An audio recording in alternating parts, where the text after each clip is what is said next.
I've been coming to Wyoming for over 16 years, hunting here with a bow. What's up, boys? Hey, Welcome to Wyoming. we're in Wyoming? You're in Wyoming now. Uh-oh, wrong way, man. I don't want to be in Wyoming. What'd you say, you wanted to be in Idaho? I was hunting down more in the Casper region where it was a little drier. Water was, a rarity. So we'd be hunting these water holes, or at least targeting these water holes, even if we did some spot and stalk. And it was much easier to, even though it was vast area, the game was a little more concentrated around the water holes.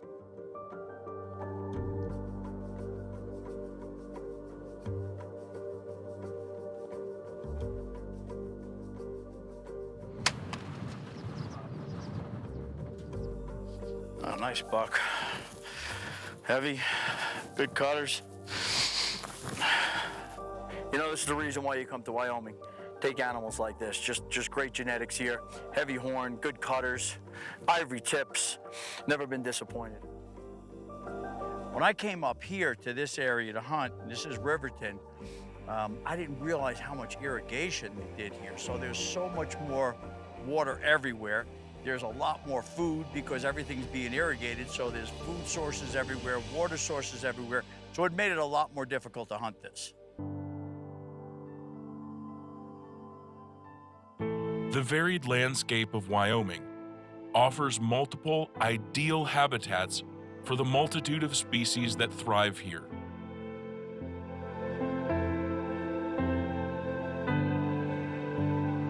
From open plains with antelope, buffalo, and mule deer, to rugged mountains with screaming bull elk and mountain lions, Wyoming is truly a spectacular place to challenge your skills as an outdoorsman.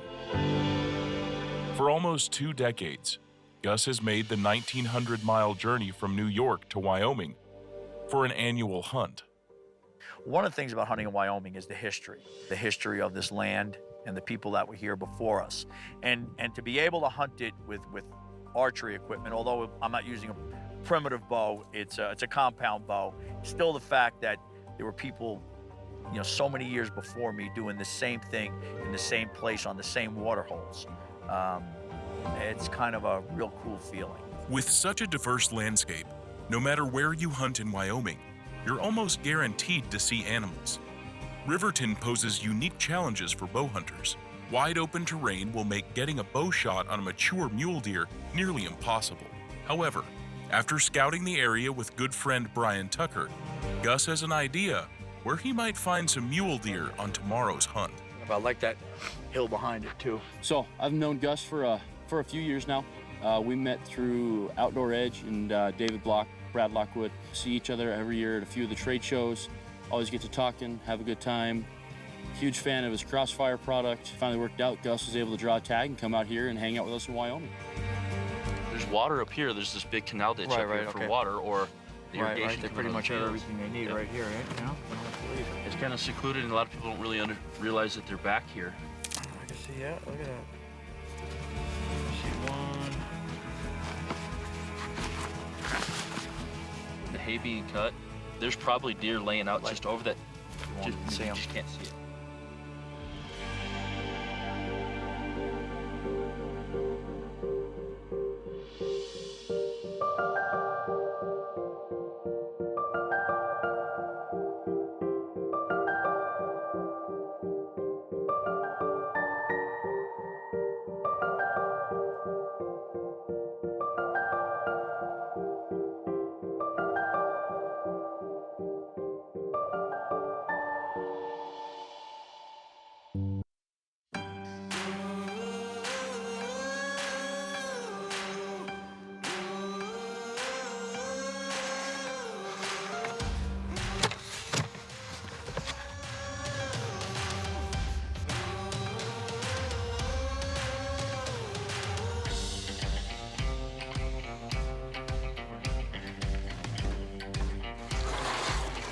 Here in Wyoming, we got any deer tag for this zone, which is whitetail or mule deer. I've hunted Wyoming for 16 years.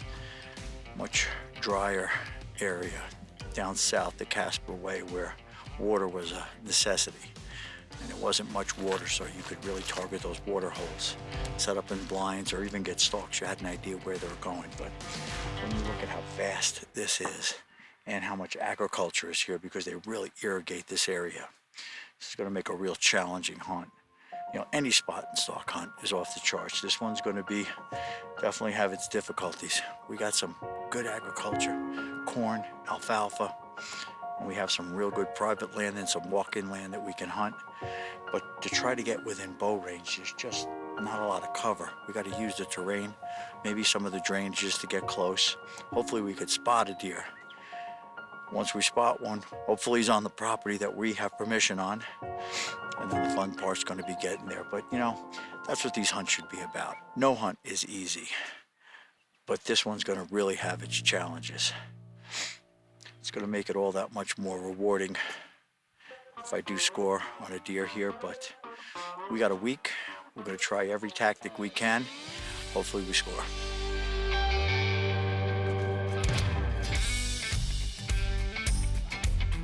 Not only has Gus hunted mule deer in Wyoming, but he has also made the trip to Alberta to spot and stalk mule deer in the canola fields near the Peace River.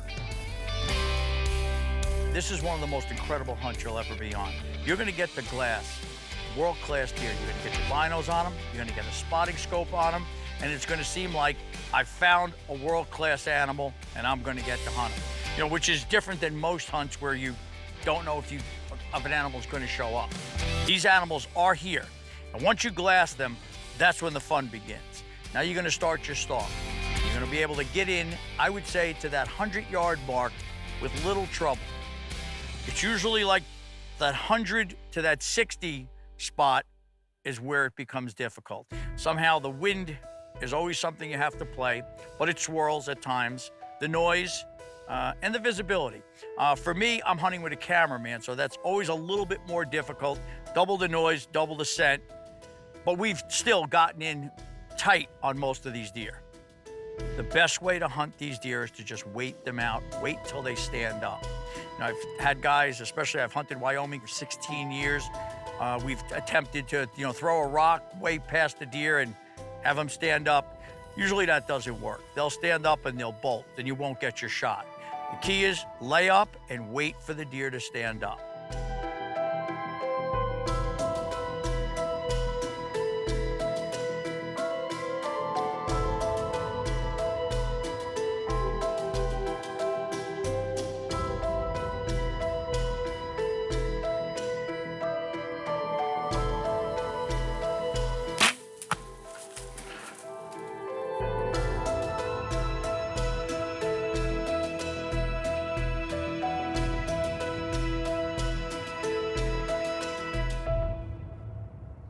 Incredible deer. This is one of those deals where we hiked through the canola, got our way in, then crawled the last 200 yards, got in tight. We got a glimpse of this buck, thought he was bedded up. We had cleared a shooting lane where we were sitting. Had a 30-yard shot if he stood up, and we didn't realize what was there. I mean, I've never hunted this before, and there's a bowl. Well, he might have gotten up and gone down in that bowl and come around, because we finally caught antlers and it wasn't where we saw him. So the problem was he kind of circled this little bowl, and as he came out the other side, we had all canola on one side of us. And my cameraman had to lift the camera up to get a video of him, and he saw something he didn't like, and he was looking right at us. I was at full draw, and I had to make a split decision then. Do I take him or not? I tried to tuck it as tight to that shoulder as possible. He was slightly quartering too. It's not a shot I like to take. It looked like the shot went low, but it didn't. He dropped right into it, and that's always been my thing with even hunting ground blinds. Deer always seem to drop. I always seem to shoot high, but the shot was great, and he went maybe, 150 yards from where we shot him. So I found him this morning. Coyotes didn't get to him. That's always awesome. So I'm really thankful and humbled, and finally got the monkey off my back. Look, I've taken some good mule deer here, but not this caliber.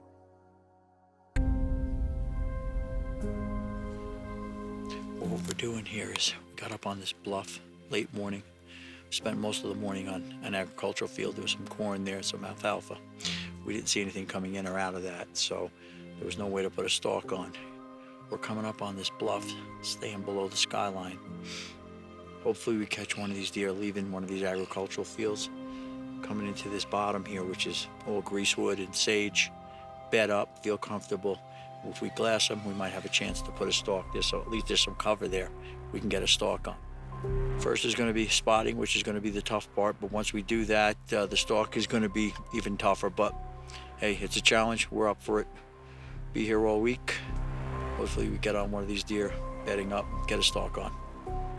So I've hunted Wyoming for years, but I've always hunted over water holes. I did do some stalking in the past, not intentionally, it just ended up when we had a lot of rain. Nothing was coming to the water, but we did have cover in the places that I did the stalk. I've also stalked mule deer in Alberta, in the canola fields, where I had plenty of cover to get myself into position to get an archery shot. The problem we were having here was there was just wide open fields. There was no cover to get myself close enough to take an archery shot. So I was dealing with those types of conditions. And sometimes you have to look at the situation you're in, adapt as well as you can, but realize that I didn't know what we were going to do. These fields were well irrigated. There were plenty of green fields. There was no way to really ambush these deer coming to the fields because they could come from anywhere. So we had to come up with a new plan and see if we can get close enough to get a shot at one of these deer. Well, we decided tonight to get down to these river bottoms. We got the wind probably 40, 50 mile an hour. We'll give it a shot tonight, glass them while we're there. Maybe we can see what they're doing, try to get a little pattern on them and set up on them.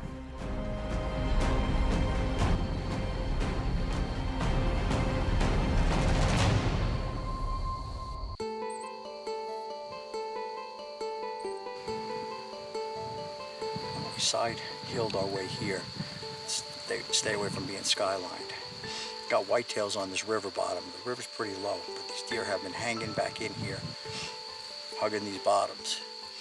With all the wind up top, it's going to be tough to shoot an arrow with 40, 50 mile an hour winds, but down here they've calmed down a bit. We got the wind in our favor, it's blowing back over the top. If a whitetail walks out on this bottom, we have the elevation to be above them, maybe get the shot. There's not much else you can do with 40, 50 mile an hour winds, but looks like a good setup. We'll set it out tonight and see how it goes.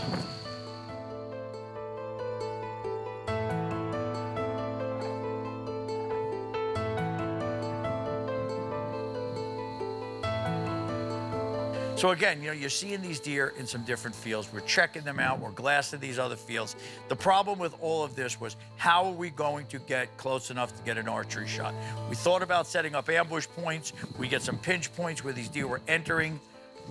But they could enter from so many different places that no matter where we were trying to set up, we were not going to be able to lock in on a deer or pattern him to come into that same area. So we had to come up with something new, and I was hoping to any kind of a plan.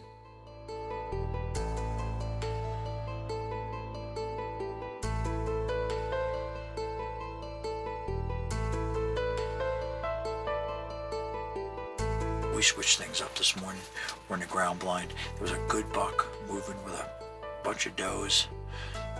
And there was most of the summer he was with them. He hasn't been with them lately, but we're hoping that he comes back. And our buddy Brian Tucker owns this property here. He invited us out. And just incredible country. Just kind of more conducive to a rifle hunt than a bow hunt because the terrain is just so open. But it's incredible, and hopefully this buck is moving this morning and we can get a crack at him.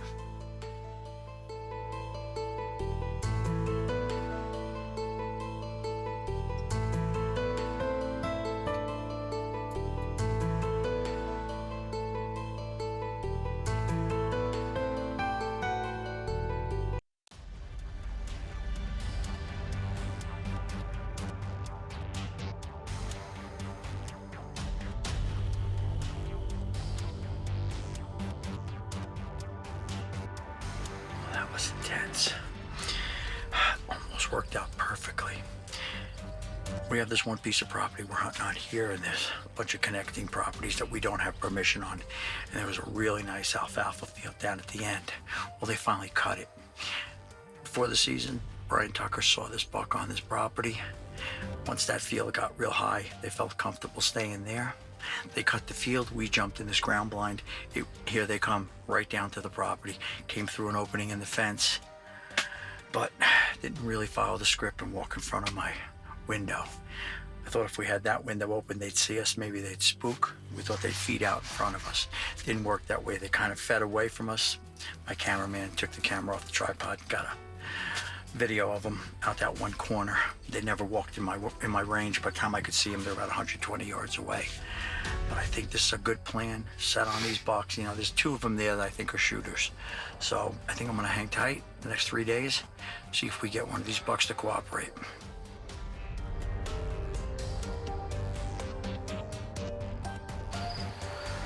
He's got some cool stuff on him, man.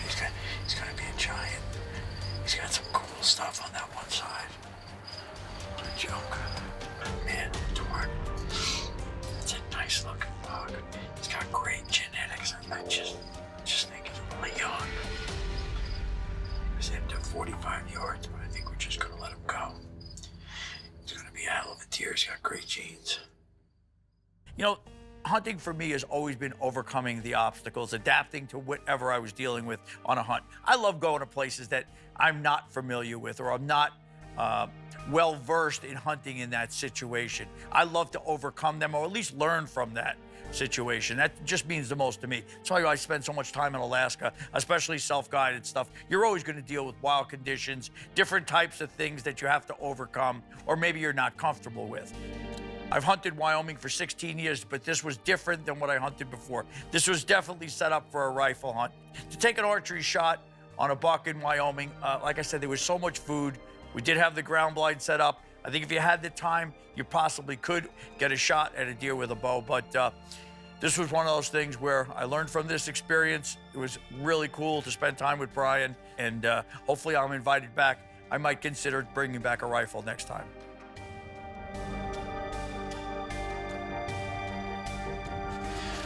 That's it. That's our last day here in Wyoming. Saw some animals today. Saw animals pretty much every day. Spent a lot of time glassing. Did some stalks.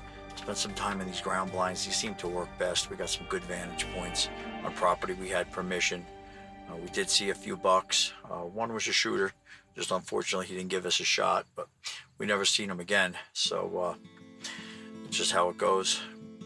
We didn't shoot anything on this trip, but it's a new area. Never hunted it before. We're on our own here, and I think we'll be back. There's some cool animals, but I tell you the truth, it's probably a little more conducive to rifle hunting. My buddy Brian Tucker, when he invited me out, told me that, but I was up for the challenge. You know, I think it can be bow hunted. It's open terrain. We thought we'd be able to use some of the drainage, just come up on these deer, but unfortunately, if they're not in a place you can stalk them, you can use the drainages, you're still not going to be near them. We pop out of a drainage, we're still 200 yards from them, which is definitely a rifle shot, but not something with the bow. But it was a good week, good learning experience, and I'm sure we'll be back.